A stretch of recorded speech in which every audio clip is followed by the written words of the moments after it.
when Harshad Mehta scam happened, the government wanted to set up a new transparent exchange which was not owned and operated by brokers. And that's why government decided that we need to have a new exchange across the world. There was no exchange that was set up by non-brokers and became successful. The automation of the exchanges in the world, the screen-based trading order matching, actually became successful after NSE became successful. Basically, I became known as the guy who set up the screen-based trading because first time in history of India, high-tech brand overtaken a 100-year-old, very important. Hello and welcome to another episode of the Statesman Talk with me, Deepti J. Verma. Today we are being joined by Ashish Chauhan, who is the CEO of the National Stock Exchange of India. Before this, he's been the CEO of the BSE as well as has worked with the Reliance Group and the CEO of Mumbai Indians. He's a technocrat from IIT Bombay as well as IIMS Calcutta. Thank you for joining us. You've had a great career spanning two stock exchanges, from the Bombay Stock Exchange to the National Stock Exchange over 2 decades. Please take our viewers through this journey. In a way, it's almost now 32 years. When Harshad Mehta scam happened, the government wanted to set up a new transparent exchange which was not owned and operated by brokers, because at that time there was a feeling that if the brokers own and operate the exchange, there is a feeling of conflict of interest, because there are 3 groups of people whose interests have to be taken care of. One is the investors, which is the largest set of people. The other is the companies. And third is the stockbrokers. But traditionally across the world, the stock exchanges were created by the stockbrokers as associations of persons, and they were largely owned and operated by the stockbrokers only. And then this Harshad Mehta scam happened, and that's why government decided that we need to have a new exchange, having kind of a transparency, fairness, and efficiency, but keeping all 3 groups of people at distance so that you are able to finally support capital formation in India and also service the investors against everyone else. And that's what the broad concept was. And then IDBI at that time was a very large institution. Later on it became bank, but it was one of the largest institutions of India those days. And IDBI had also helped set up Exim Bank, SIDBI, Stock Holding Corporation, and many, even SEBI. So naturally, it was turn of IDBI to set up a new exchange also. And they selected 5 people from within their ranks to set up NSE, who had experience within IDBI to set up many things. Some of them had also set up SEBI earlier and then come back to IDBI. And so that's how NSE's sort of thought started coming up in 1992 towards the end of that. And one of the 5 people actually dropped out because of the reasons. Probably he thought this may not work out, because across the world there was no exchange that was set up by non-brokers and became successful. At that time there was no such large example, and so he thought this may not work out. Plus the automation was new, very few computers were there in India, and so broadly, one person dropped out and they needed somebody young, also known to be in technology. And so I was working for IDBI those days. I was just 1 year into the job, and I was an engineer from IIT Bombay and also from IIM Calcutta. But I had some reputation of doing IT work, which was not exactly IT, but at least when people don't know, they think you were doing IT. And so they selected me, and I was like, in 92, I was 24-year-old. So very young, inexperienced, and had no clue of how IT worked, because I was an engineer, but mechanical engineer.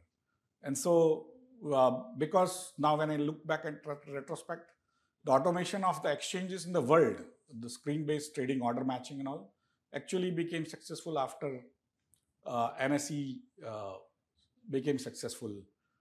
And so the entire world changed because of NSE in the stock markets. But in a way, I didn't have experience of IT setting up even in India or elsewhere. That's why probably I was very confident of doing it. So sometimes when you are new to the field, you end up doing better than if you were in old. So, and that's how from 92 to 2000, we we had a great time. 94, we started NSE's operations. Um, and first we started wholesale rate market. That's where actually the trading issue of the Harshad Mehta type was there in the debt market.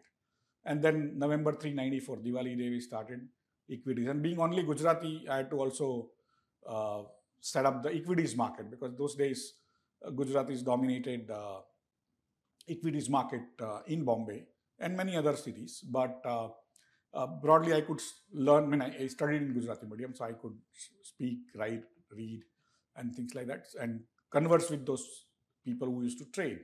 And that's where I had to do IT, and I had to do many other things, but also equities market. That's where basically I became known as the guy who set up the screen-based trading in India. And then we started a new index called NSE 100 within few days of starting the exchange. People said, you don't have an index. So we started a real-time index. I think it was November 22, November 24 of 94. And so it was a 100 company index, and it worked well. But first few days, it used to trade probably, first day, Diwali Day, enthusiasm, 700 trades. After that, it was like 200 trades, 250 trades, very little. And then, but after 6 months or 7 months, things started looking up. That time, a lot of rumors would come that satellite is falling, because we used to trade through satellite telecommunications.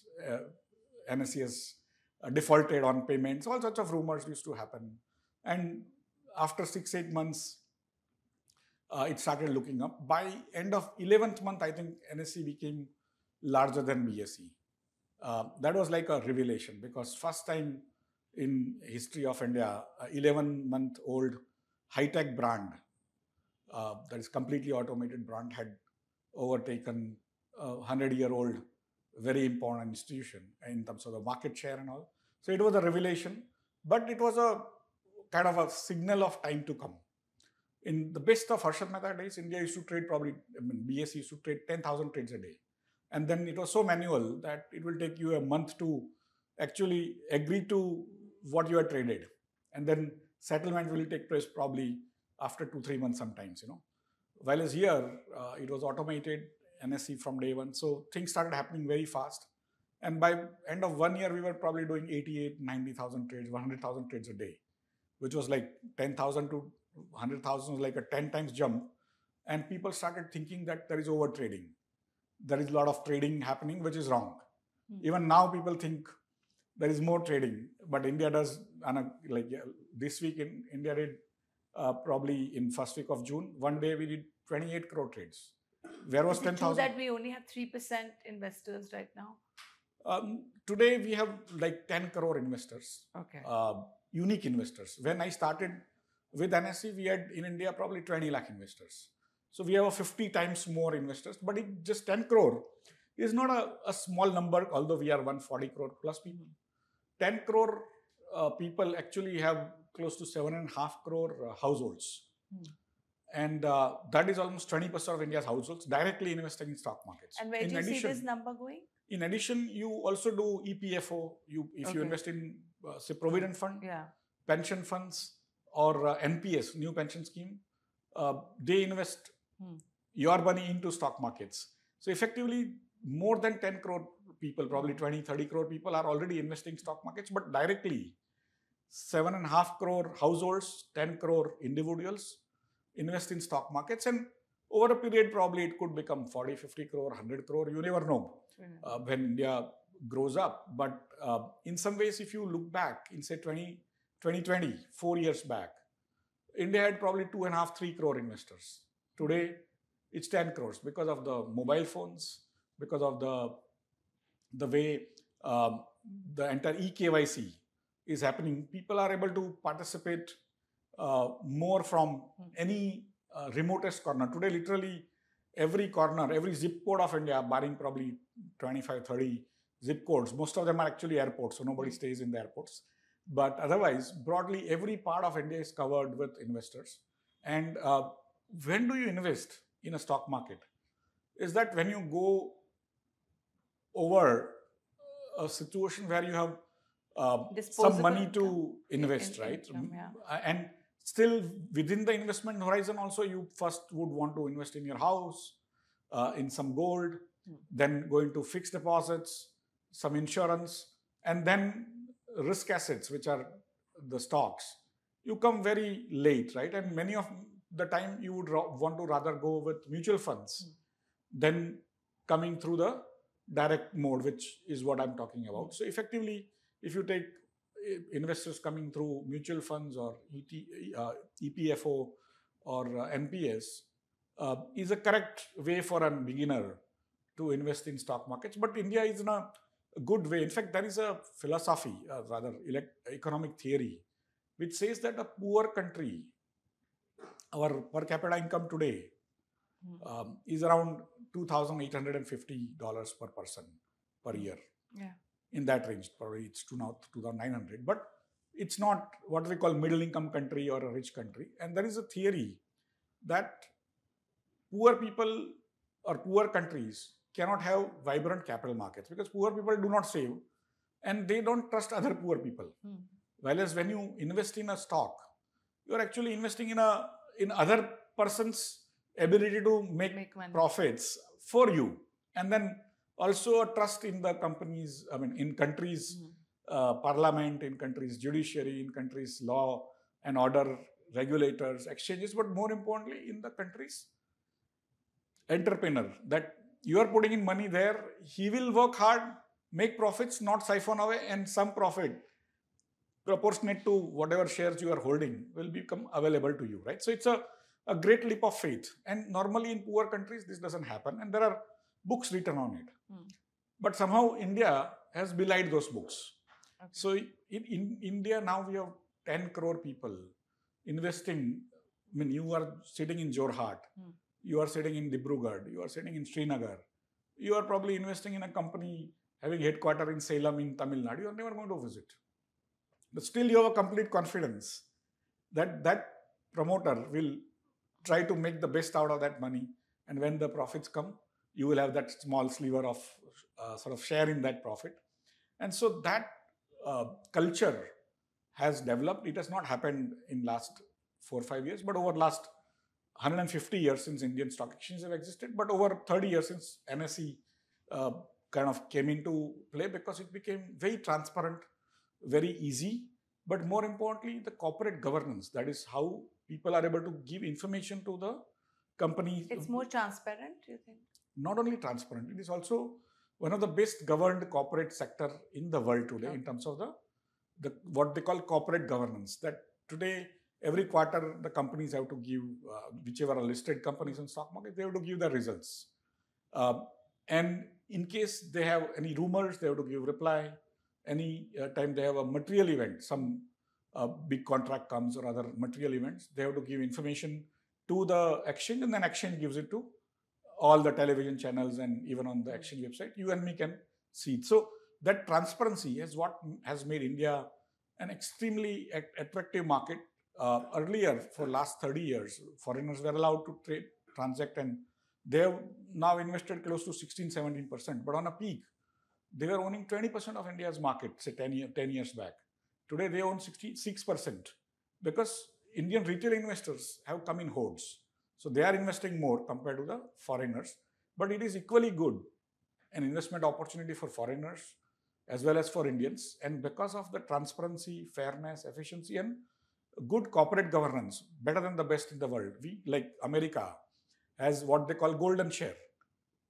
That some promoters, whatever you do, you cannot take over their company. But India, all the shares, all barring, I think, 1 or 2 minor companies, all the shares traded are pari passu, means each share has the same rights. Okay. Then similarly, there is a concept called majority of minority. That if the promoting group, management group, has some interest in a contract, then the small shareholders can actually vote against it, and the promoters who have interest cannot vote even in favor. So it's called majority of minority. So India has developed a corporate governance framework which is way different from rest of the world. People, sometimes you go abroad and people tell you that China, although it grew much faster than us in last 30 years, their index 30 years back and now is almost the same. Retail investors have not made money. But in our investors, finally when I created Nifty in 95, I think it was December 195, or that was the base. It was 1,000.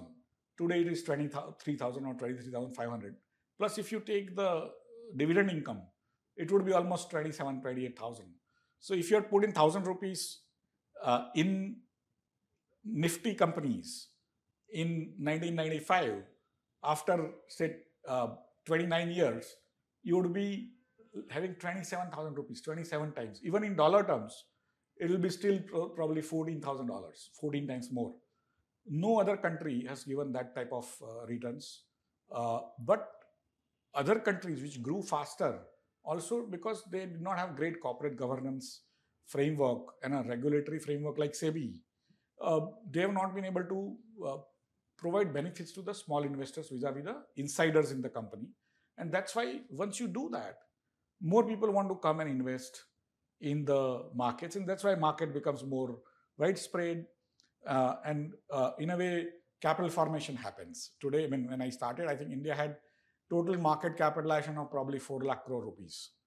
Today it is more than 100 times, 4 crore rupees. Actually, it's 425 crore rupees. It's like 425 multiplied by 14 zeros, right? 110 times or more, right? Basically because people are trusting entrepreneurs, and entrepreneurs are in return actually keeping that trust. What our job is to basically facilitate as a platform information and transactions. How important is the relationship between capital markets and the economy? You know, the PM obviously has a dream for the Indian economy. How important do you think is the role that the capital markets will play in realizing that dream? In a way, as you see, last 30 years, stock markets were a very small part of India's economy in, say, 1994 when NSE started. Today, they are a very large part of India's society and also economy. $5 trillion of market capitalization today is almost 120% of India's GDP. And modern world allows you to now create more wealth using lesser capital invested, but having harder work, larger markets and all, because the technology allows you to do that. How is that? How does that work? See, what happens is the concept of capitalism is basically about putting a lot of capital to create more capital. And that was the framework which Karl Marx kind of created based on his experiences in Germany earlier than in UK, when he started staying in UK.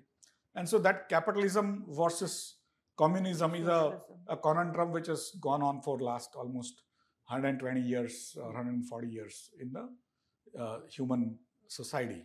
And the concept was that if you have to create a lot of money, you have to put in a lot of money. And so that lot of money, you have to take from a lot of people, and that's how you require stock markets.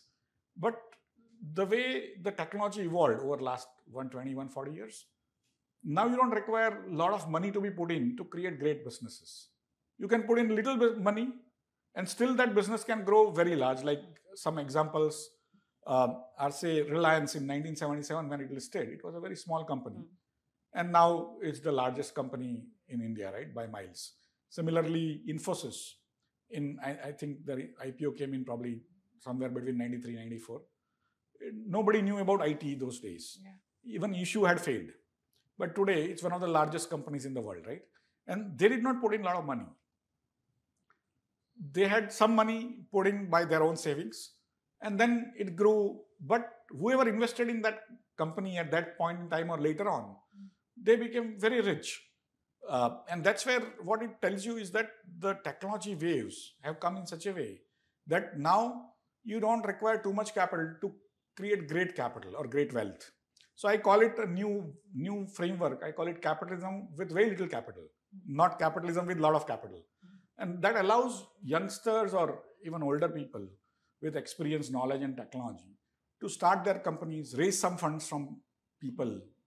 Many times we feel that private equity, venture capital, all that, they seem to be funding everyone. It doesn't happen. Out of 10,000 people, probably 2-3 businesses get funded that way.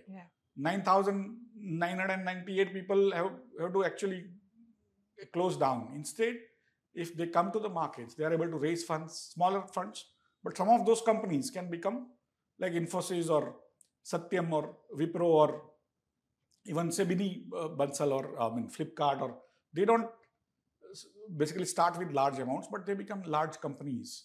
And that's what has happened in India. It has happened in the world also. Say Google started very small. I think one of the professors called Motwani, who was in Stanford, he invested in his students' company, which was not even named Google. But they became billionaire because Google became so large. And so idea is small little capital is required. Earlier, India was basically capital starved. Many of us did not have money. And so that's why we couldn't create new businesses. Now, youngsters are able to create businesses now. When today's news is saying India has more than 100,000 startups officially, probably much more number if you don't take only what is official statistics, because India has a lot of action across the country. And that is because the entrepreneurship is now spreading across India. It's because capital required to start a business and then operate it has become very low. But if those businesses come to the markets, raise funds from you and me, then and they become large, then all of us will be able to stakeholders share in that. Today, again, news says that 75% of the funds which go into young businesses, entrepreneurs, they are given by the foreigners. Oh, okay, foreign funds. If Indians were investing in those youngsters, when those businesses grow up, not necessarily all will grow up, some of them will also fail. But whichever grow up, then Indians will have more share of that business. That's how I see that the conundrum is now that how do we get more businesses to come up, which will create more jobs, because India needs more jobs also. But also, how does it create wealth? And the proof of pudding in the eating. In last 30 years since NSE was set up, market capitalization has gone up 100 times. It's now larger than India's GDP by 20%. And going forward, in next 30, 40 years, India could become even 10 times more in market capitalization and probably almost 7, 8 times in the GDP, just on the back of the new economy companies, right? And so that's how, not that manufacturing we need to forget, but even manufacturing will come out better because of the high-tech activities like today, this PLI companies, that is, we have started giving incentives for manufacturing, Make in India and all. A lot of defense manufacturing is now increasing. All those companies at some point in time are going to come to the markets, and that wealth is going to make up. So stock markets have now become a barometer of wealth creation. And naturally, those companies create jobs. Like today, say TCS would be a single company, right? Even probably 25 years back, it was not even listed. But today it employs 6 lakh people, right?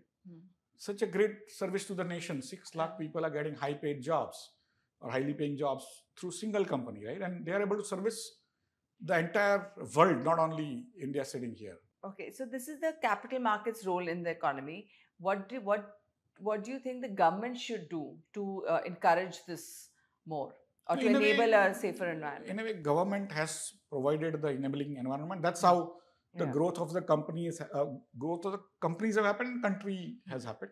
And we need to continue to keep in mind that more and more people participate in the stock markets. They will require more and more disclosures, more comfort that the markets are actually operating on a fair, transparent, efficient basis.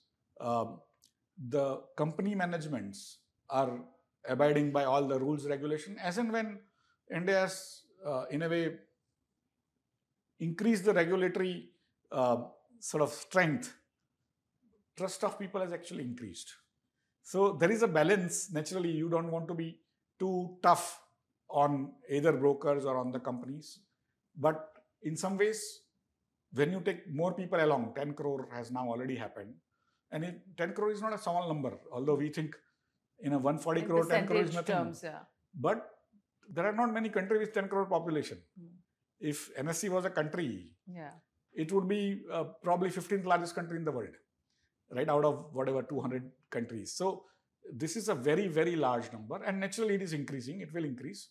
But how do we basically ensure that this market has been created despite all odds? How do we use it for the growth of the country and job creation, wealth creation, capital formation in the newer world? Because if we understand that the newer world requires newer paradigms, Yeah. and how do we sort of imbibe that? How do we anticipate all the changes and still create and maintain trust of people? Because ultimately, it is a trust of investors in India's entrepreneurs and different entrepreneurs naturally that is creating this wealth for the nation. Are there any reliefs that you are particularly looking at as the CEO of the National Stock Exchange from the government? Any policy changes in the new term? Broadly speaking, It's our good as markets, it's functioning. our markets broadly are reasonably taxed, and what is required to be done is to ensure that we continue to provide the enabling framework for companies to be set up, businesses to happen without too many restrictions, and sort of make them run across India continuously, and of course service the entire world. And that would be basically growth-oriented policy is with what we Do you would. think there should be less taxation? For me, taxation again is a different issue altogether.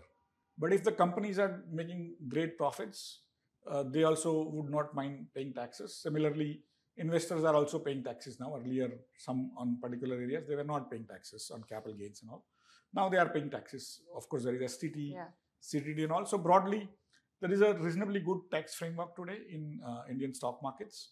Because somebody had recently asked Ms. Nirmala Sitharaman this question, that as a broker, the broker is taking all the risk, but the taxation on the broker is a lot, and she just laughed it off.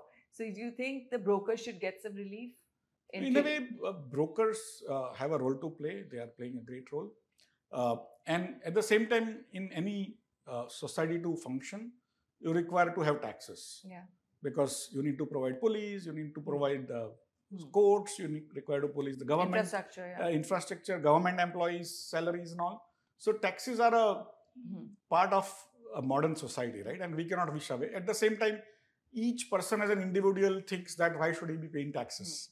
And he will have, or she will have many grudges, saying, no, I am not getting this road in front of me correctly, so that's why I will not pay taxes. And everyone may feel, not only brokers, even you and me who are not brokers may feel that why should I be paid taxes? So those issues will continue.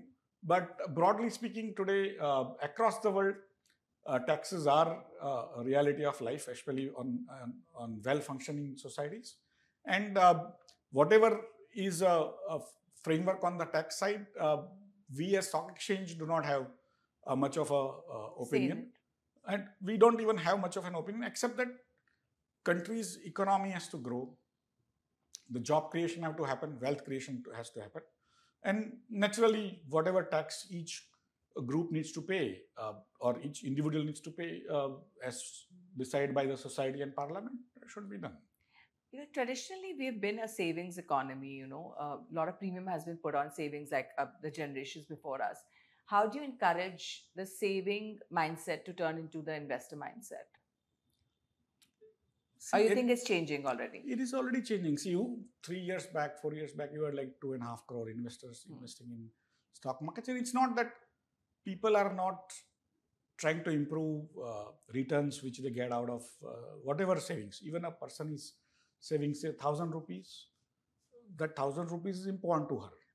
And naturally, she will worry about the risk associated, her knowledge, how fast she can get it into liquidity and things like that. And people who have billions to invest, for them that billion is important, right? So for me, every investor has a particular need, particular risk profile, particular way of thinking based on their experiences, their understanding, their literacy and other things. So in a way, India has been a poor per capita income country, but it saves quite a lot, which is again dichotomy. But there are reasons, because we did not have the social security and all, so people have to save. Even rich people tend to save much more than any other sort of Western countries because they have a social security. But overall, India is a saving nation for sure. And slowly, earlier we used to invest in gold, real estate. These were the two large asset classes because they were trusted and they were in front of you. you could do things. But younger people who are, say, below age 30, today they are earning more than their parents at their retiral age.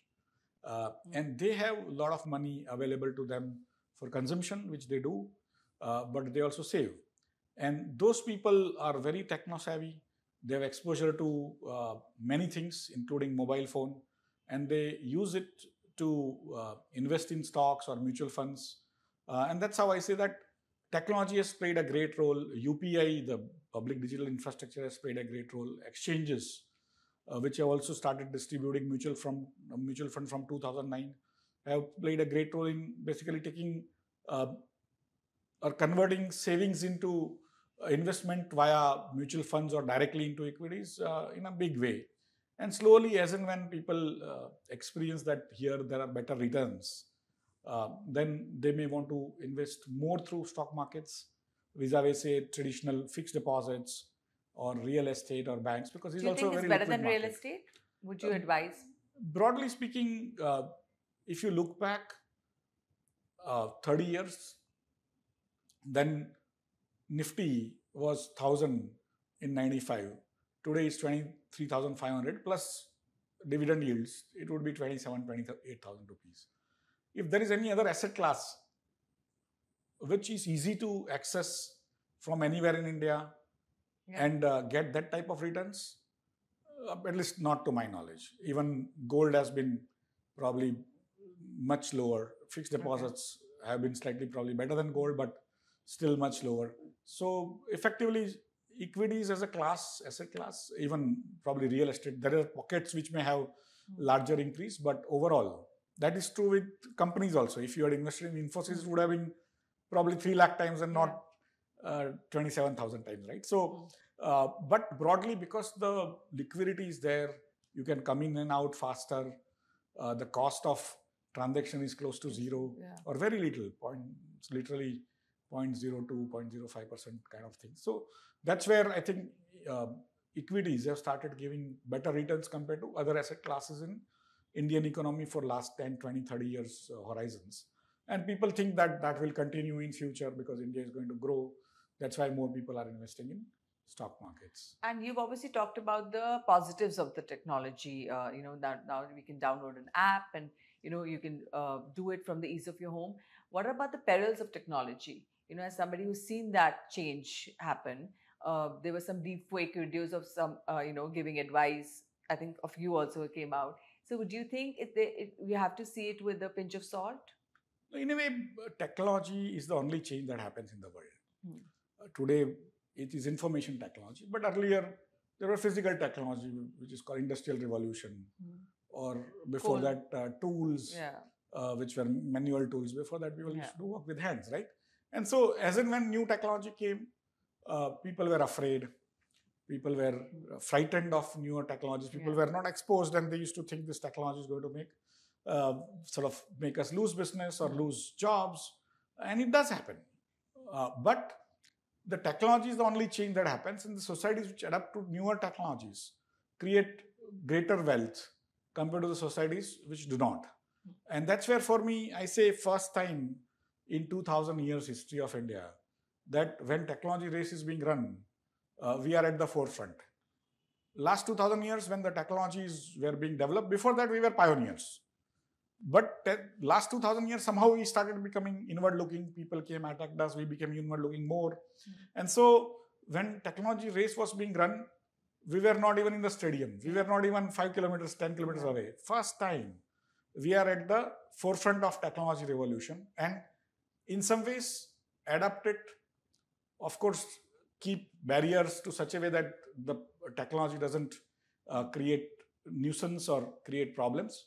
But India has adapted to the technology, the mobile, the automated trading, banking, transactions, even you think vaccines. we can have AI brokers telling us where to invest? Naturally, people are going to use AI. Yeah. But for me, it's important to understand that the technology's march is incessant. It cannot be stopped by anyone. How the society assimilates it, uses it, and India has done very well in the last 30 years, right? And in some ways, we are pioneers of automated trading. order matching, risk management, everything today with literally one of the largest trading numbers in the world. Sometimes NSE does almost 50% of all trades in the world in a day. If you add up all stock exchange in the world, we do 50% of all trades, right?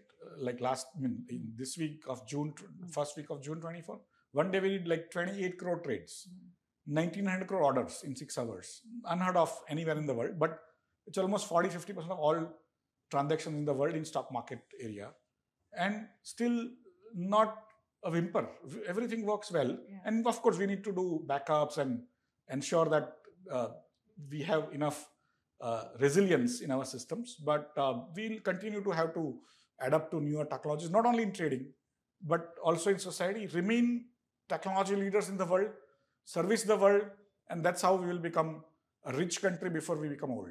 What about financial education? You think like somebody who has no knowledge of the markets and they want to start investing, do you think that the stock exchanges should take part in that process of educating the investor, or you think it should happen at schools and colleges, because it's still not like if you don't take commerce, it's still not a big part of our education system? In a way, exchange's main role is to provide a regulatory framework, services, that is transaction processing platform, and then education, right? So we take our role of educating financial literacy, but we don't do it in a way that we educate you to come and trade. No, we tell you what not to do. So we tell you not to invest, not to trade unnecessarily. Investment is what we want from investors long term. If you trade today in the morning and sell in the afternoon, you think it is investment. No, it is not. It is trading. It's speculation. Don't do that. If you are doing in transactions in derivatives, options, futures, without even knowing, please don't do it. So we actually provide television commercials, social media videos, even print advertisements saying what not to do. Because what to do is easy to figure out.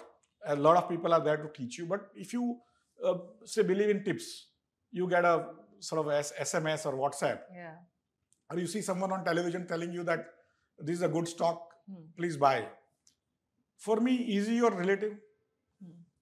He's probably selling, that's why he's telling you to buy. So in somewhere, little bit of self-thinking also will be required. But broadly speaking, we tell people not to believe in tips, not to trade too often, study about the companies they invest in, don't trade in derivatives. If you are not having expertise, then go through mutual funds. Okay. So that there are experts who have been employed to invest on your behalf. They take some minor little fees, but at least they are better off than, and in a way, they are working for you, right? So those are the sort of messages which we give. Even schools, colleges, now we have started working with NCERT, many state governments to start giving small stories in school curriculum, because our curriculum also become very large. Now, adding one more subject is going to create even more issues. Instead, you create stories about, say, paying your insurance in time, right? Insurance premium in time is a good financial literacy to have, right? Create stories, and then young children become that much more aware of what to do, or how to, when you borrow money, what to look into it. When you transfer money through your mobile, how to use your password, how not to give your password to other people. So those are the financial literacy also we do. But we work with the school boards and other things to get this kind of things also included in the curriculum, but in a more story way. And of course, at the higher end, we work with many state governments to train the students who want to be trained in sort of education in stock markets, in derivatives, to become employees of stockbrokers or mutual fund agents or insurance agents. So we work with many state governments to take their college-going students, and in their colleges we run these courses. So we have literally thousands of such things going on, such initiatives across the country at any point in time. What about the week that's gone by? It was a turbulent week for the markets, as well as there was the election results came out, and the opposition accused the current government for, about that they manipulated the markets with the exit polls. What do you have to say? Do you think it can be done? What is your view of the situation? Broadly speaking, as a exchange official, I wouldn't want to comment on current affairs.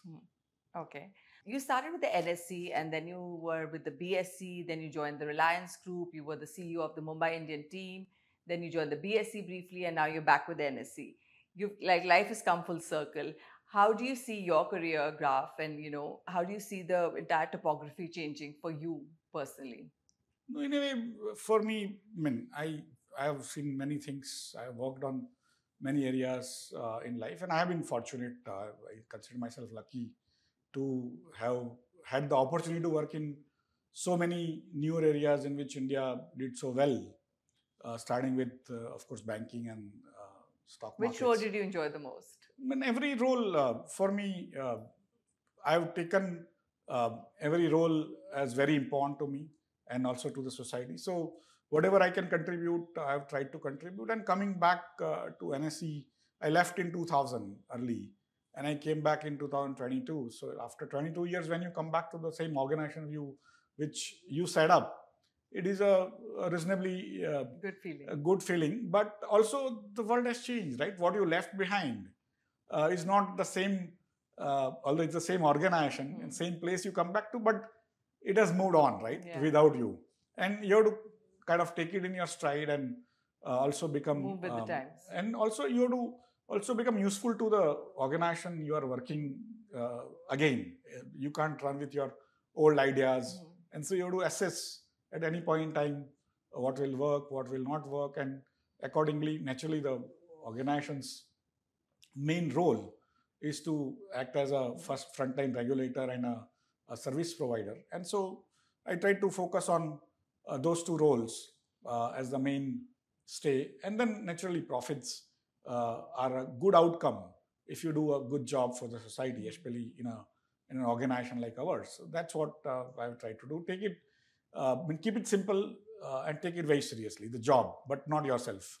You have to work in whatever way the situation demands. Not you have to keep your own egos aside or views aside. Whatever is required for the organization, you have to do. And the SEBI has been against the IPO for NSE, if I'm not mistaken. What's your view on that? Do you think it's a possibility? No, I have no comments to make as of late. What's your advice for a first-time investor? The first-time investor should assess what they want to do. If they have a job or a work or a business and they have some savings to do, my request would be to go through mutual funds and stay there. Whichever type of risk profile you have, you can invest in bond funds or ETFs or managed funds, and of the various types. There are growth funds and there are different types of theme funds and all sorts of things. So depending on what you want to do, try to understand. But otherwise, just vanilla plain investment you can do in as a Nifty fund, ETF. The fund management fees will also be very low, and so most of what the companies earn comes back to you. And so that would be my advice. If you want to still dabble directly into the markets, try to study the company you want to invest in. Try to also study the economy in which it operates, in the industry in which it operates, the policies and competition and everything else. It makes you work much harder than going through mutual funds. But if you have time and efforts you want to put in, you want to do that and not trade very frequently. Broadly, these are the two things. Third thing is don't trade in derivatives if you are not expert. There are people who are experts who specialize in that. But if you are not expert, don't try trading in derivatives and stay long term. So investment is when a country grows, broadly, most portfolios will grow. But if you stay long, if you move in and out, most of your money will be spent on just transaction charges to various people, right? So try to stay in for, say, at least a reasonable time of 4, 5 years, 10 years kind of things. And if you can invest small little amounts, not very large, whatever you can afford, every month, what they call SIP in mutual funds, then slowly that funds will grow very well if India grows. And India will continue to grow because of the way India is doing so well in technology, and technology creates wealth. So India is going to create a lot of wealth in next 30, 40, 50 years. So when you retire, you will have some good kitty available for your retirement. So you're bullish about the next 5 years? I'm bullish about India in next 30, 40 years because we are a young nation, very technology oriented, very forward looking, at the forefront of all the newer things that are happening in technology, whether in genetic modification, in biology, in artificial intelligence, in blockchain, in anything you see, drones, robots. India is like at the forefront. And that is telling you that India is going to be, and India is young. See, Japan has become old. Yeah. Old people don't learn new technology, so they don't create new. Yeah, wealth. I wanted to ask you, demographically, has it changed the profile of the investor? It is. More slowly women, it's more younger becoming, people? Yeah, younger people are coming, but still average age is probably about 32, 33. 32. But still, slowly we are a it's young coming. nation. Yeah, I mean, we are a young nation, Yeah. right? So effectively, and naturally people below 18 cannot invest. So you will have slightly skewed towards slightly higher range. But India is technology savvy, young demographics, and the other countries which are comparable, like Japan is old, China has suddenly become old because of one child policy, Europe is old, America is also not very young. So we are the only large young country with future very bright because of the technology oriented society and technology oriented young population, which is they are going to create great wealth for themselves, but also by servicing the rest of the world. And that's what we have done in last 25, 30 years, and probably will do next 40, 50 years before we become old. But we have a great chance in a literally 2000 years for the first time to become rich before we become old as a society, because we are a great demographics, great technology orientation, and in a way the entrepreneurship has started now becoming sort of very important facet of our society. What about one nation, one exchange? Do you agree with that? In a way, see, there are models like Japan is now one exchange. They used to have multiple exchanges. They have converged them into one. China used to have like, even in commodities, they used to have like 63 exchanges. Equities also they had many. They have converted into one or two. Similarly, Europe is slowly merged, not because of the government policies, because of the commercial pressures. America has now 50 trading venues. Australia has one.